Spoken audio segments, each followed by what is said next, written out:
So what's up, y'all? Welcome back to the channel, or welcome to the channel if this is your first time. This is the boy G, and what I'm gonna talk about today is this new film camera I got. Okay, it's a Nikkormat FTN. It's pretty much a Nikon camera, so if you're not familiar, it's just a Nikon camera. But this camera was made or came out about late 1950s, early 1960s, so this is an old camera. And yeah, I got a film camera. That's what this video is gonna be about. This is my second time doing this video. The first time, I don't really like it. I wasn't digging it. I don't know why. So I just want to do it again. I got a camera, got a film camera. Why? Honestly, I don't know. I just wanted to start doing film. The person who actually got me into doing film is, I'm pretty sure a lot of y'all know. If y'all don't, y'all should. Is the boy Valandis. He's known for his film photography.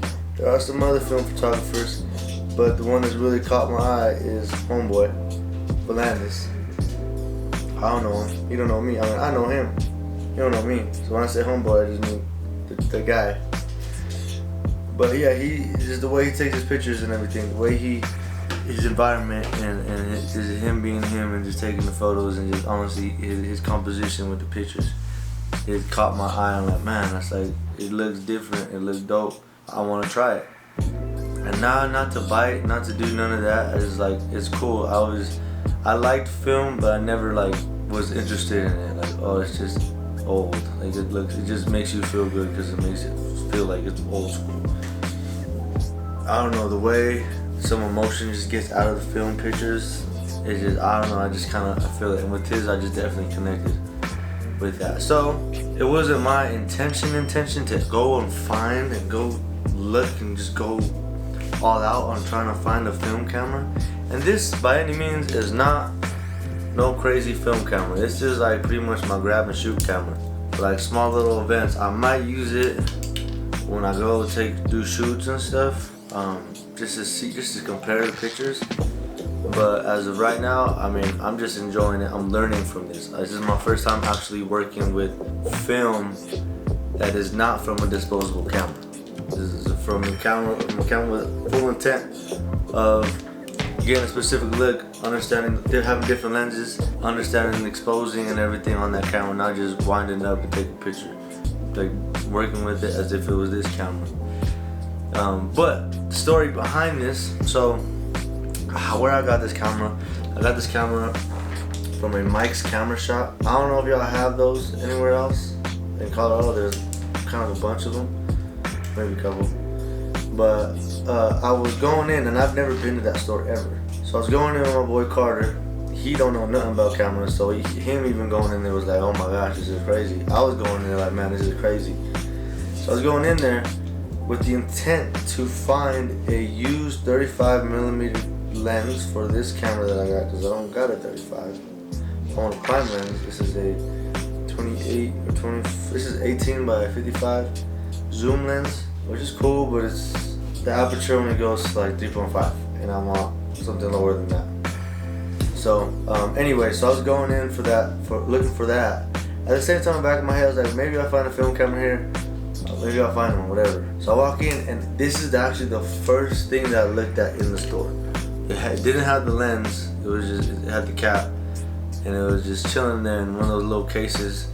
This is the first thing I looked at. I looked at it, not knowing what the fuck it was. I just knew it was a camera. I didn't know it was a film camera. It's facing front. For some reason, I just feel like I didn't know what a film camera looked like. So I was like, oh, that's a dope camera. It looks old. Not assuming, hey, that's a film camera. But I look at it and like, oh, cool, that's a tight camera. I couldn't see the price. So I was like, oh, whatever, probably expensive. Still looking around, looking for lenses, looking at all that stuff. And I go to the guy, to one of the workers, and actually the first and only thing I asked him was like, yo, do y'all got any film cameras? And he straight up said, nah, we actually don't. Sometimes we do, usually they're used, people bring them in, and then obviously they get sold out pretty fast. I was like, oh, okay, dang, appreciate it. I just kept looking around, and then me and that same worker, we actually crossed paths to where this camera was at, and he was like, "Oh, hold up, you know what? I'm sorry, I lied to you. There's actually a film camera right here. Let's pull it out and see if this thing works." In my head, I'm like, sorry. In my head, I'm like, oh damn, this is the first thing I fucking looked at. 2, bro, you work here. How did you not know you had this? But he pulled it out, and he put it on the table, and this lens was next to it. He pulled it, he's like, oh, this must be the lens to it.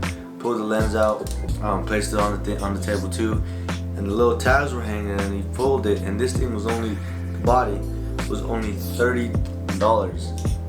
In my head, I was like, damn, that's a steal. And 2, something was wrong with this thing's probably broken. And then the lens was $120. That was the most expensive thing on this camera. It was $120.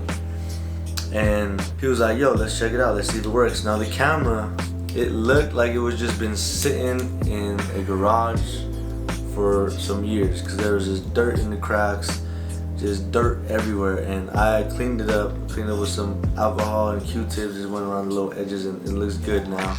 But he actually explained everything to me about this camera, how to use a film camera, how to put the lens on it. For some reason, the little clip here, so I don't know if y'all can see, let me take this off.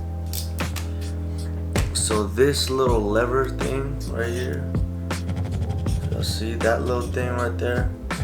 That was pushed out all the way to this side, and it was stuck. It wouldn't go all the way out.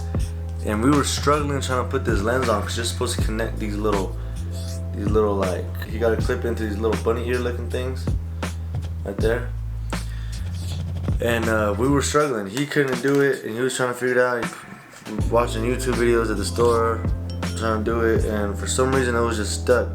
Me was like, fuck it, I'm gonna still fucking buy it. So I bought it. Obviously I bought it.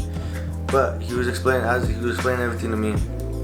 The lens actually went on, but the reason why that little lever is there for this is because it tells the camera, and it tells the light meter, the aperture of how much light is getting put in, to get the perfect exposure for the camera. So that's what that is for. And for some reason it was stuck. And when I brought it home, I was just trying to figure it out, watching videos, and I was like, man, it's not supposed to go right there. It's supposed to be right here, doing this. And I seen that it was stuck, but there's a little something stuck in there. And I had my girlfriend help me, and she actually used a little bobby pin. She pushed it up, and she pushed it over, and she fixed it. So now it works perfectly fine.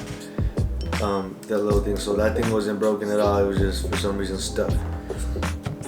And then, so yeah, that's pretty much how you put it on. So these little levers right there. These little levers, connect them here. You also want to make sure the aperture is at 5.6, right in the middle. So it's just evened out. Connect it in there, clip it, and you gotta calibrate it with the camera, and that's how you load the lens. It's pretty dope. Honestly, sounds like a loading clip, and sounds cool. But everything was fine. He opened the back. Obviously, I can't open it now because I got some film in here. Opened the back, and the shutter. He said the shutter was perfectly fine. Nothing was wrong with it. Looking through the viewfinder, looks perfectly fine. Still winds, still loads, everything. Everything is working perfect. The only thing that was missing was the battery. And what's crazy about these is they were made back then. The batteries that you have to use for this camera is a mercury battery. Obviously, for health reasons, they don't make them no more. So trying to find a battery was kind of hard. But I did find one, and I went everywhere. I went to this other camera shop, which is closer to my house. And they had one that wasn't mercury, it's kind of a replacement for it, but it worked perfectly fine. So I doubled up on those just in case this one runs out. So yeah, I just needed that. That worked. Everything just works perfectly fine. Like, pictures come out good. I have taken pictures with this. The first film that I had was a black and white Acris film. I believe it's still right there, chilling. This film right here. I bought 2 of them. I haven't used this. I don't know when I'll use this one. I just been doing color. I like color. This is how I've been doing. I've been using Portra 400s. And I've gotten those ones back. The first black and white ones were all pretty much my test run. on how good these pictures come out, see if I know what I was doing. So I haven't gotten those yet, but I have already been through about 4 Portra 400 films, and I'll show you all the pictures in a bit. I think they came out really good. I've taken those with this, and yeah, man, this is really dope. I actually got another lens too. It's a 50mm. I don't know if I told you that this lens is a 28mm with a aperture of 2. This is a 50mm with an aperture of 1.4. That's why I got this. That's why I got this lens. I don't think I'm gonna get more lenses, but that's why I got that one. Yeah. So this is my first take on a film camera. I am actually enjoying it so far. I have taken a good amount of pictures to see the difference and how I'm really liking it. I will honestly still continue to use this, still continue to use that. I don't have a preferred one I like to use more. I just like both of them for certain occasions, for certain moments. And anyone who wants to get into film, or anyone who wants to get into videography, photography, whatever, just go ahead and do it. Get a camera, whether it's a film 35mm camera, a freaking digital camera, DSLR, a mirrorless camera. Just get something, go take some pictures, go see if you like it. And if you do, invest in something a little higher, better lens, a little bit of a better camera, and just go all in and just let your creative juices flow and express yourself through all of that. And that's kind of what I'm doing with this and what I'm doing with the camera I'm recording on now. So that's pretty much gonna sum up the video. I got a film camera. I enjoy it. It was only 30 bucks. It was used. It was honestly a steal. I can't tell you where to find this camera. It's just destiny. I looked at it. It looked at me. We separated for a little bit, and we came back together, and now here it is in my hand, taking pictures. Lens was 140. It's a beautiful lens. The other lens was about 150. But it's cameras. It's one, you get what you pay for, you know. But anyone who's doing video or wants to get into this, just do it. Like, I know film is kind of popping right now. Everyone wants that nostalgic look. Like, if you want to try it, try it. Like, there ain't nothing wrong with it. You just gotta find your style if you want to do it. If you're doing it for the hype, cool, do it for the hype. If you're doing it to make money, it ain't the right way, but just do it. You'll find something. Yeah, I'm gonna end this video on the pictures I took with this camera, and I hope y'all enjoy. Like, comment, please subscribe if you like this stuff. Comment if you like this video, like if you like this video, comment if you like more of these kind of videos. I guess I'm just throwing videos out there. I don't really have what I'm doing on this channel. So far I've done more things on my cameras than anything else. But hope y'all enjoyed. I'm gonna let this video kind of end on photos I took with that camera, and that's it. I hope y'all enjoy. And the boy G is out.